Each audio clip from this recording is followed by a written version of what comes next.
Hi, this is the Change and Grow Wellness Show, the show for you, the busy professional who wants to live a healthier, happier life with increased energy and productivity. And this show is powered by the amazing Men and Women Positive Program.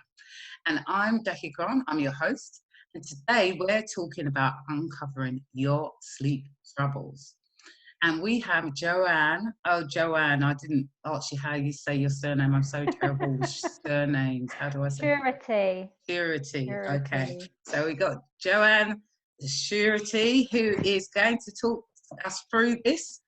So, Joanne, let's start off by you telling us about your business and how you help people, how you help your clients. Anyway. Okay, so I'm probably the traditional corporate crossover to starting your own business. So I'm a health and wellness coach, and I transitioned to that in December 2018, and I qualified as a health coach in 2017.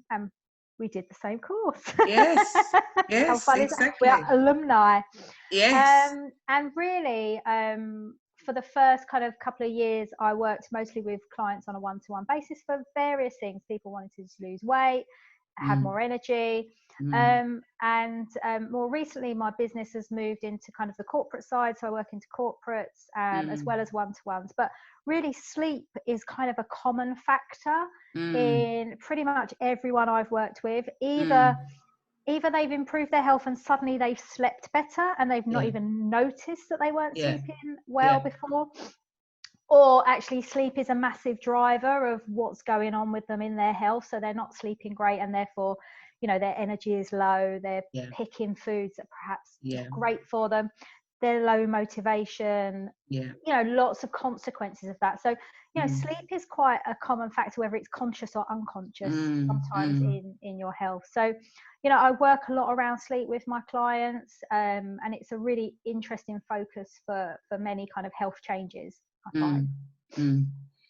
Okay, so, like you said, loads of people have that common problem is around sleep. What do you find is the main causes of people's sleep problems? It's interesting because I think there's kind of 4 buckets that people generally fall in with the sleep problems they're having. So either they're ones that can't get to sleep, they're ones that wake up in the night, they're people that have an amount of sleep that they think is right, but they feel rubbish the next day, so they feel tired. Or there's people that have external things that wake them up, like children or snoring partner, or they live somewhere that's noisy or whatever. So I think, there's the first 3 are really things that are more in your control as to what's happening. Of course, you can stick your cotton buds up your partner's nose and, run away from the kids for the weekend.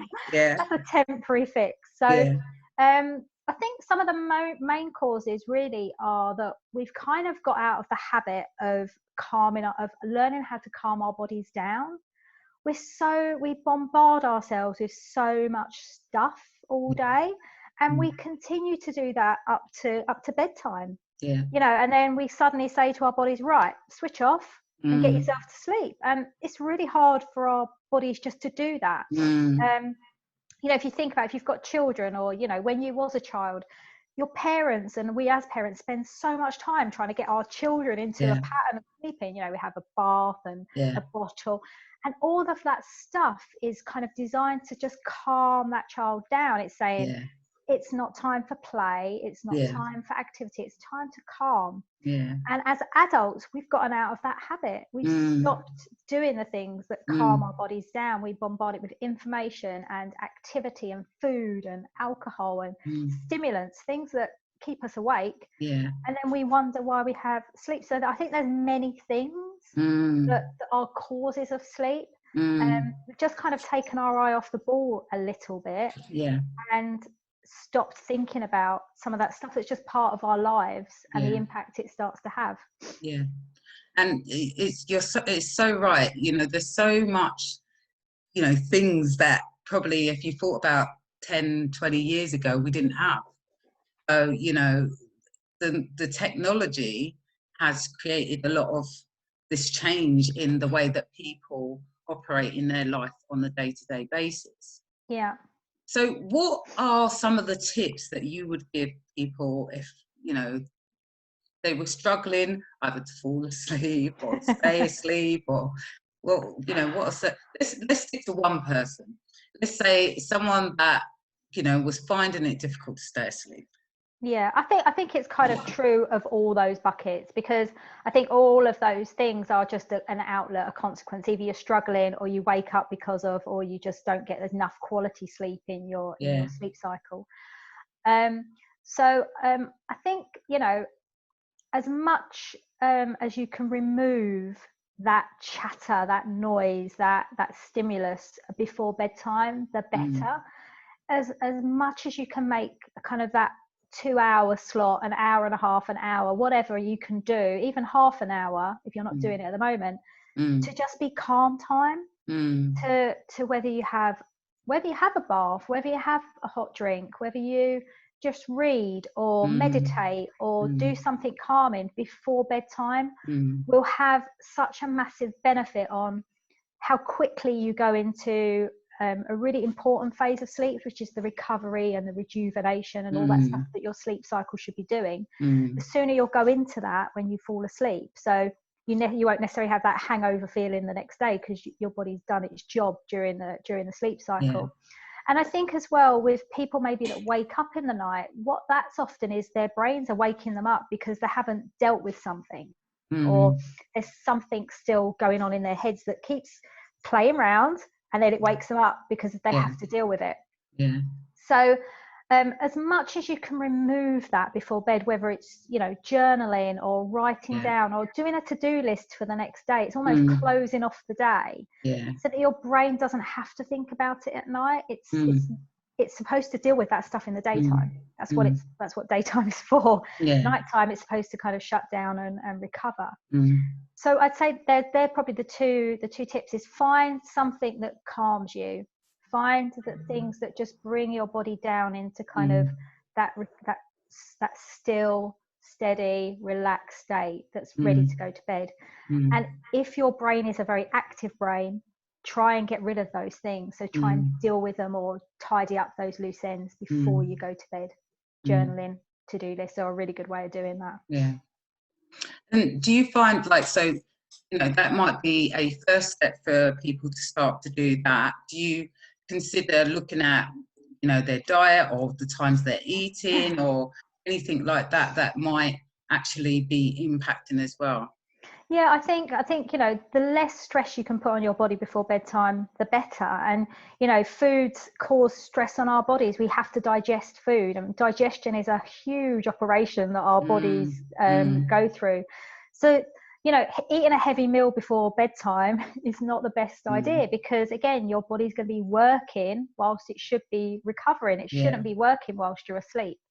So I always say to people, if especially when people are going out and working and commuting and all those things in normal times, often people are eating late because that's how their lifestyle is working. So often encouraging people to have more of a heavier meal in the day and a lighter something in the evening means you've got less to do at sleep time. So that's one thing I think I find a lot of people do that don't necessarily relate it. After dinner coffee, again, coffee is a stimulant, so it's there to keep you awake, it's there to give you energy. So why would you do that before you're going to sleep? Because again, if it's not keeping you awake, it might wake you up and it might make you feel like rubbish. Caffeine stays in your system for a good 12 hours, so that's not a great idea. Alcohol is obviously a factor. It often helps people get to sleep, so they see that as a way of, I'm struggling to sleep, so a couple of glasses of wine calms me down, makes me go to sleep. But again, alcohol's a stimulant, and so it might help you get to sleep, but actually it's a toxin that your body's going to have to work to get rid of whilst it's asleep. So it's another job you're adding in to your body's work at night when it should be recovering to deal with. So that's why you often feel quite hungover the next day, because your body's not processed it and got rid of it. It's still kind of lurking around and you're dehydrated.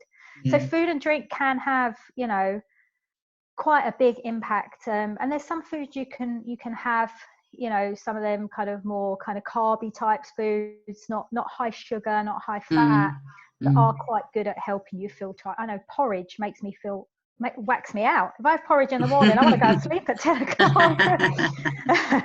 So, you can kind of work out what foods make you a little bit drowsy, but I'd say avoid sugar, too much fat, too much alcohol, caffeine, heavy meals before about 2 hours, 3 hours before bed. Definitely avoid that. No, definitely, because like you say, is your liver's working overtime to process that alcohol if you're, drinking late in the evening, and so it's definitely not one of the things to be doing. So in terms of someone kind of having that, that hour, you said kind of journaling they could do, or they could be, what else did you say? The journaling, it's just relaxing. Reading is a really good way to bore yourself to sleep. I don't know about you. If I read, my eyes get heavy and I want to go, especially if I'm bed reading. So anything that just... And an actual book. Not a Kindle, no. A book is so much better. A book is so much better. I think, as an individual, you've got to work out what relaxes you. And I think that is kind of different for lots. Some people hate baths. They're like, that's the worst thing that relaxes me. It makes me feel stressed. So it's just about finding the thing. So if a bath is quite relaxing, have that. If a nice hot drink like a chamomile tea or a warm milk or something kind of makes you feel all warm and cozy. Again, that's the stuff that's going to make you feel kind of ready for bed. That's what babies have.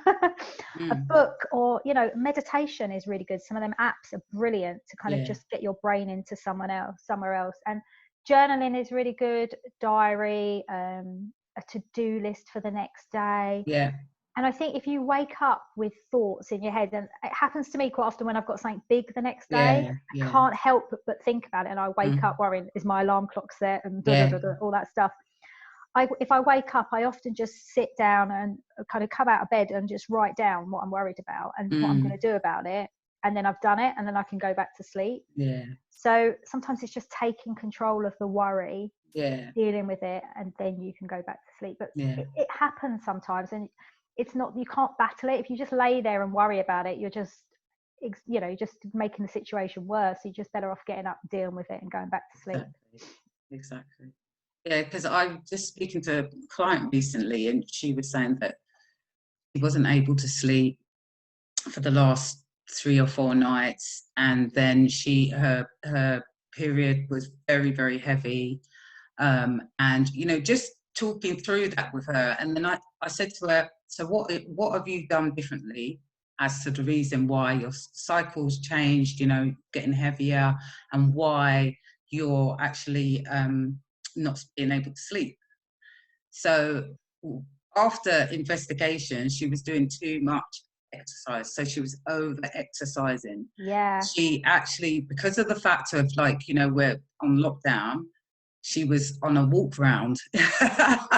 She was doing 32,000 steps in one day. Then she was doing an exercise session with me. Then she was doing I'm doing a little challenge. So, and then she was still doing the challenge that I did last month as well. So after all that kind of investigation, I said to her, I think that there's a possibility you're overtraining right now. And that may be the reason. So reduce the training. You can't be every single day doing something.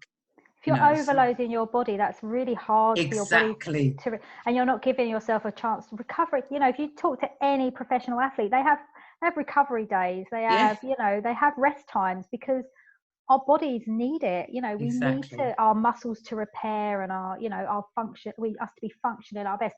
If we're just overtraining, tired, we're not going to be effective, really. And I find that true if people work out late. So again, my normal general clients are at work, then they're commuting, and they're doing dinner, and maybe they're not working out till maybe 8 o'clock, 9 o'clock, going to their class.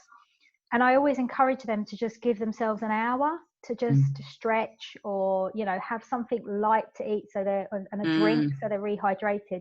Don't just get in the shower and try and go to sleep, because again, you're still high on that. Your adrenaline's still going. And exercise is great, and you should absolutely do it, but it's just being smart around managing if that's the only time you can do, just be smart around it so it doesn't impact other things. But yeah, she sounds like she's going for it big time. I think it's because, you know, like right now it's like it's boring being in all the time if you're not working.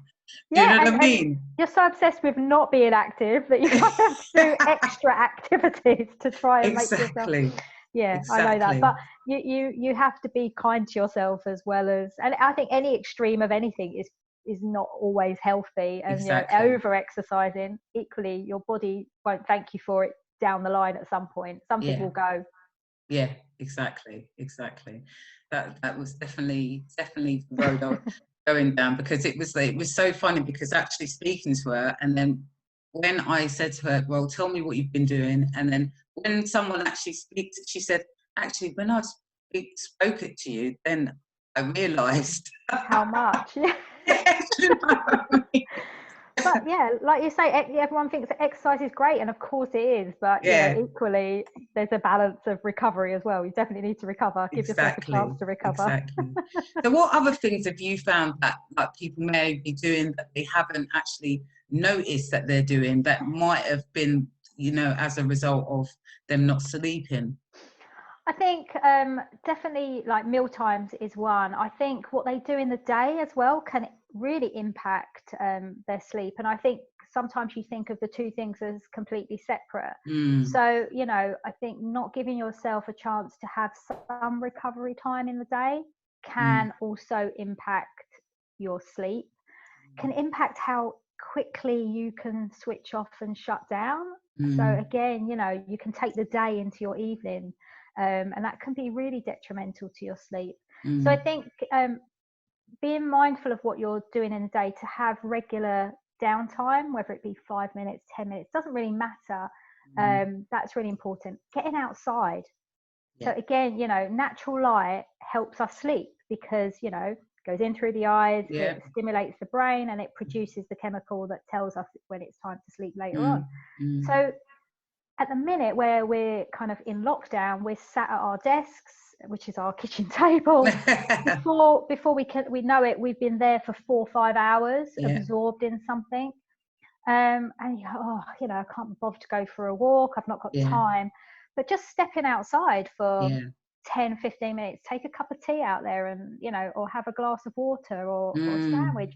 But just taking a bit of time out in the day can have a huge impact on your sleep. Being active equally, again, you know, why do you want to wear your kids out in the day? You want them to be active because they'll sleep well. It's the same when we're grown-ups, you know. It's movement, it tires us out, it means our bodies need to recover.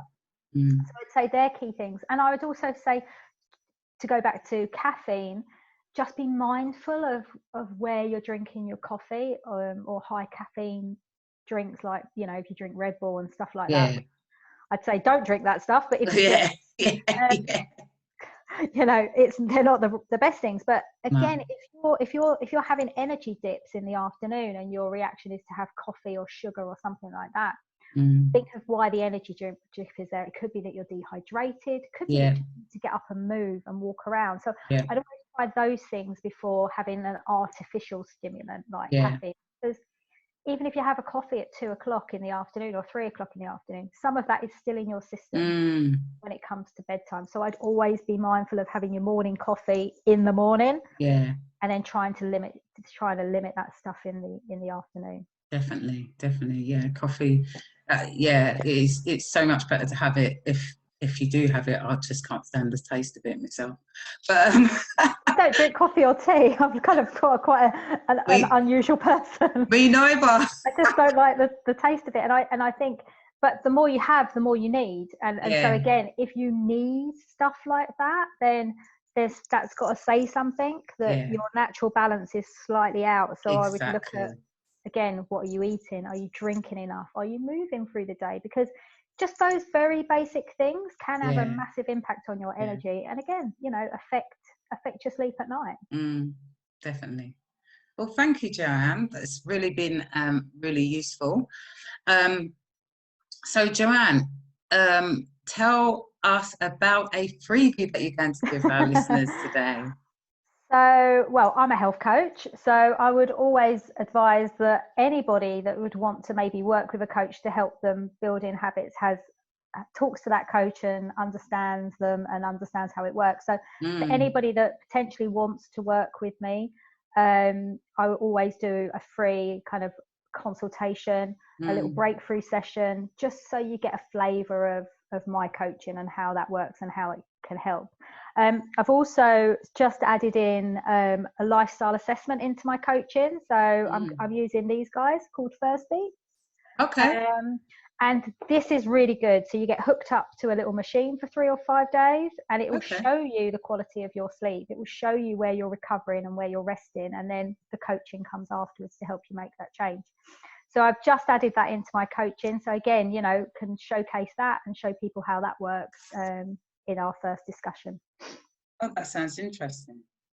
First Beat. Never heard of it. It's like a little, I'll show it to you. You basically put it on your body. So you have to sit it, and it goes onto above your heart and on your ribs.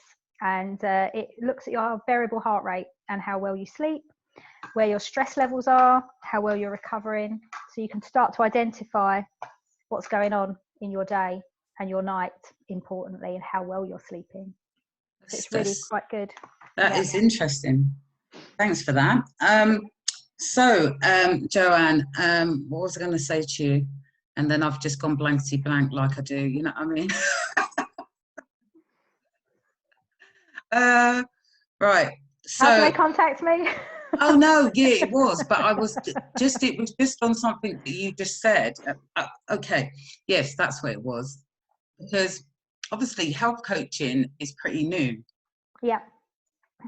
Especially in the UK. I mean, I'd say the US, where our course is from, you know, it's more prominent there. What, just as a final thought, what would you say are the benefits of having a health coach? So I'd say that most people know what they should do. Yeah, most people know what they should do. But most people, the problem that most people have is the doing part, right? So you can go to a PT and be told how to exercise. You've still got to exercise, right? So that's a really good discipline of going to a PT and someone showing you how to do it and giving you that accountability when you show up and you do it.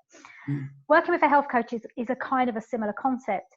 So, you know, our role and my role is really to help people find that way of doing it for them. So it's not about prescribing a diet or prescribing this or prescribing that. It's about understanding what they want to achieve and understanding what's going on with them, which is stopping them from achieving. And sometimes that's a mindset thing. Sometimes people have been through the ringer with so many diets and starting new regimes that actually their confidence has gone. Some people need some guidance. So it just depends what they want. But the end result should be that they are doing the things that they're not doing that they want to do and getting the results they want.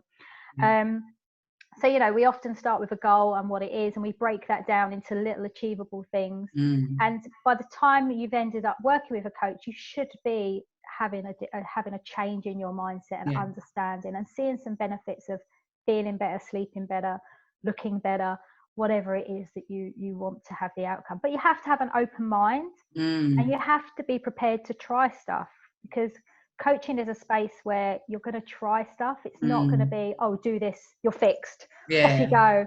Sometimes it's a journey you have to go through, and it's trying different foods and ways of working and whatever, and it's adjusting it as we go. So it's definitely a relationship that happens over a period of time. So I'd say that's the benefit. You end up doing the stuff because you've got someone there to support you, give you some guidance and hold you accountable, which is a massive part of it. Yeah. Brilliant. Thank you, Joanne. So, Joanne, where can people find you? So we've got all the usual social blah blah blahs. We've got a website, Shurety Coaching. So my husband is a business coach, so we kind of share that space, that website. I'm on Facebook, Shurety Coaching HC for health coaching. Instagram is the same, or you can email me, joanna@shuretycoaching.com. So go out and find me. And Shurety is SHURETY. Brilliant, brilliant. So thank you, Joanne. It's been amazing. So guys, this has been really interesting. If you did not hear everything, please rewind and listen and see what, you know, the few tips that Joanne just actually told us. So this is Jackie Grant, your life, health and lifestyle coach, granting you the wish of better health and fitness.